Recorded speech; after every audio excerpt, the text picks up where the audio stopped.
It's a nice and sunny Sunday, mga bayan karerista. Muli tayong nagbabalik sa ere, Mangkelos TV, para muling magbigay ng atin mga giya sa araw na to, November 3, 2024, linggo, unang linggo sa buwan ng Nobyembre. At sa araw pong ito, idaraos po ang 2024 Pilracom Road to Ambassador Eduardo M. Conwanco Memorial Cup sa distansyang 1,600 meters na kinabibilangan po ng mga bigating imported horses sa pangunan ni Andiamo A. Perensi. Huwag po natin kalilimutan ang tagpong ito. Bueno, sa punto pong ito, tayo magbibigay na po ng ating giya sa kabuuan ng 7 karera na inihanda ng Metotorp na magsisimula po ng alas 2 ng hapon. Kaya tena po, samahan niyo na po ako. Karera numero 1, isang 2-year-old maiden race. Start po ng winner take all, races 1 to 7 with a distance of 1,200 meters. Meron lamang pong 5 kalok dito at magsisimula po ng alas 2 ng hapon. Ating pong pili rito, 2 horse race lang po ito para sa akin, yung numero 2 at numero 3. Easy Go Lucky, narerendahan po ni JMS Torque. Ito po ay dumating po ng pang-anim o pinakahuli dun sa laban na pinalunan ni Heartfelt no October 13. Palagay ko hindi po masyadong ginalaw siya doon dahil ang kinasa po doon ay yung kakopol edges niyang Easy Money na dumating ng tersera pwesto. At bilang panigunda naman natin yung numero 3 Sunset Beauty na tumakbo din po sa karerang iyon na pinalunan ni Heartfelt no October 10 kung saan ito po ay na kwarto pwesto lamang po. Muli pong rerendahan ni PM Cabalejo. Kaya para sa karera numero 1, dalawa lang po tayo, pampremera numero 2 at panigundo yung numero 3. Karera numero 2, ito po ay may distansyang 1,400 meters. Ito po ang 2024 Pilracom Road to Ambassador Eduardo M. Conwanco Memorial Cup race na may distansyang 1,600 meters. At ito po ay magsisimula po ng 2:35 PM ng hapon. Start po ng Peak 6, races 2 to 7. Meron po tayong 7 mga kalahok dito. Bilang pampremera po natin yung batak po sa laban at maganda po ang talagang kinikilos niya, yung numero 6, Andiamo A. Perensi, na muli pong rerenda ni JT Sarate. Impresibo po ang kanyang pagkakapanalo nung huling laban niya. Kaya sa tingin ko, siya po ang pinakalyamado rito. At bilang panigunan po natin yung numero 3, Midnight Cut ni JD Flores, na sa akin pagkakaalam, meron din po maganda naman prebato na ipinakita sa kanyang mga body run. Kaya para rito sa karera numero 2, pampremera yung numero 6 at panigundo yung numero 3. Karera numero 3, start po ng Peak 5, races 3 to 7. Isang class 4, group 28 to 33 at may distansyang 1,400 meters. Kinabibilangan po ito ng 10 kalahok. Bilang pampremera po natin dito, yung kalahok numero 9, Boss 1, na sasakyan po ni JL Shego Jr. Ito po yung may takbong pwedeng iuna sa harapan at pwede rin pong i-pacing. Maganda po ang kanyang mga ikinikilos. Meron pong takbo to kung saan dumating po ito ng segundo pesto sa isang stakes race nung mga nakalipas na buwan. Pero yung pinakahuling takbo niya noong October 13, siya po ay nakwarto pwesto lamang po kay Birchstone. Nanirendahan po siya doon ni LF De Jesus, pero sa pagkakataon ito, kinambya po siya kay JL Shego Jr.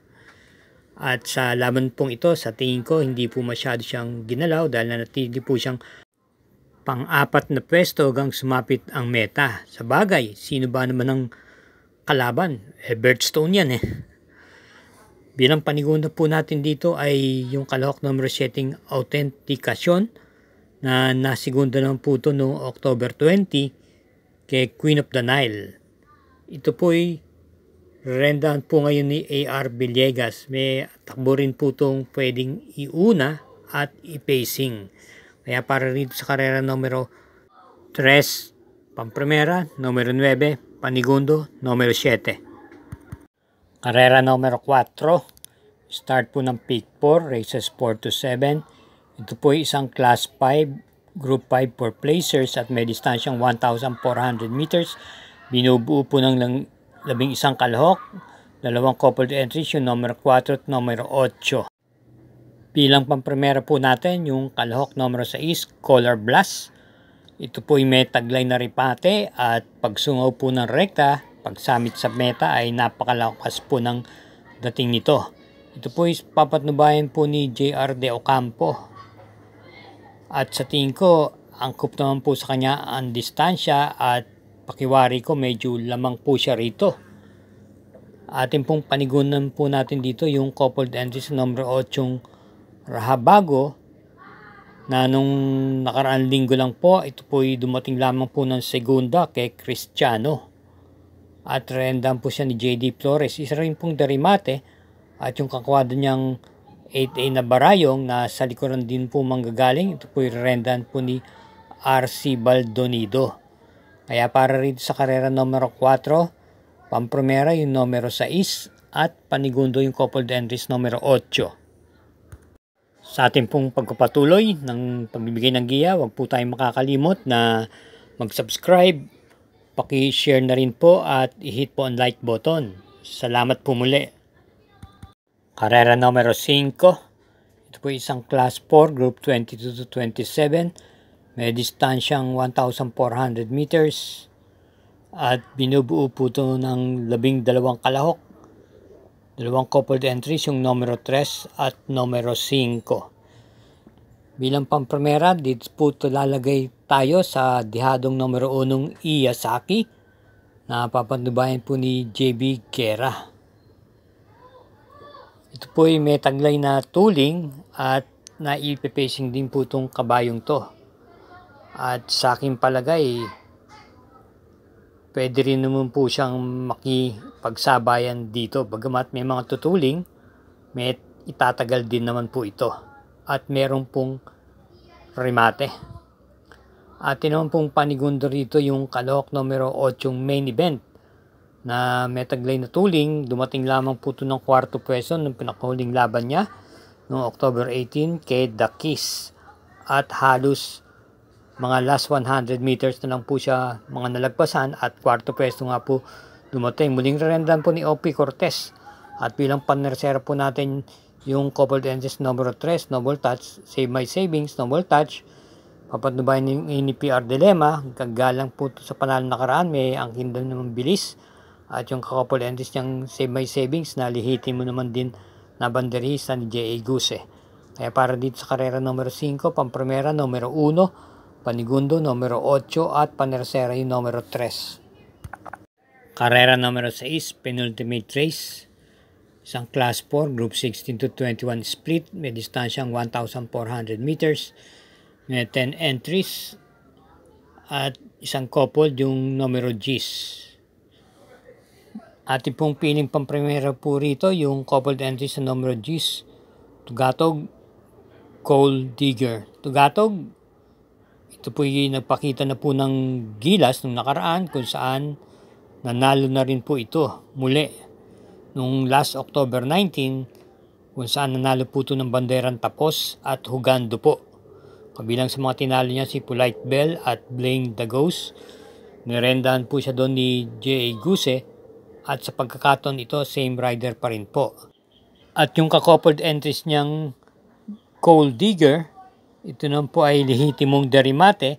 Dumating lamang po ito ng segunda pwesto noong October 20 kay Tool of Choice.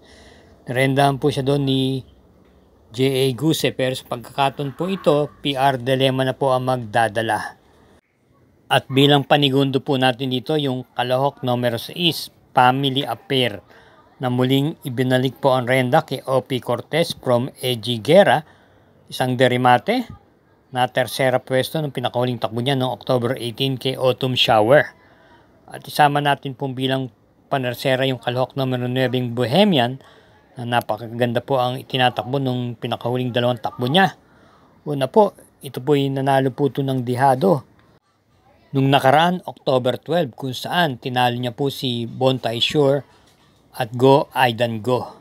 At sinundon po ito ng isang impresibong panalo nitong nakaraan October 20 kung saan tinalo niya po si Mythic Leila. Kaya para rito sa karera numero 6, pampremera po natin yung Kalahok numero 10 na coupled entries, Panigundo yung numero 6 at Panersera yung numero 9. Karera numero 7, last daily double, paratingan po ito ng winner take all, pick 5, pick 6 at pick 4. Ito po ay may distansyang 1,400 meters ng class 5 split group 11 to 15 at binubuo po ng 11 kalahok. Bilang pampremera po natin dito yung kalahok numero 1 Don Sat 7 na muling rerendan po ni RC Baldonido, isa pong dermate. Maganda po ang kanyang kinilos nitong nakaraan huling dalawang takbo niya kung saan 2 beses po siya dumating ng segunda. Ang pinakuli po ay nung nasegunda po siya muli noong October 18 kay Real Equity. At bilang panigunda naman po natin dito yung di banderang numero 2 Victorious Angel ni AR Ramos. Huwag lang po masyadong mabubulabog to, baka po sakaling makatapos to. Ito po ay dumating lamang po ng 4th pwesto noong October 12 matapos pangunahan po ang kabuuan ng pangarera at nalagpasan na lang po siya ng last 100 meters. At bilang panersera naman po natin dito ay yung kalahok numero 4 Ayuda ni MM Gonzales, isang derimate. Dumating po ng segunda pwesto nung last October 13 kay Amor Mi Amor. Kaya muli para dito sa karera numero 7, pampremera yung numero 1, Panigundo yung numero 2 at panersera yung numero 4. Again, thank you again for watching mga katrokis at sambayan ng karista sa muling pagtitiwala. Naway matapat pong ating mga giya sa araw na to at mabiyayaan po tayo sa pagpasok ng buwan ng Nobyembre patungo sa Disyembre.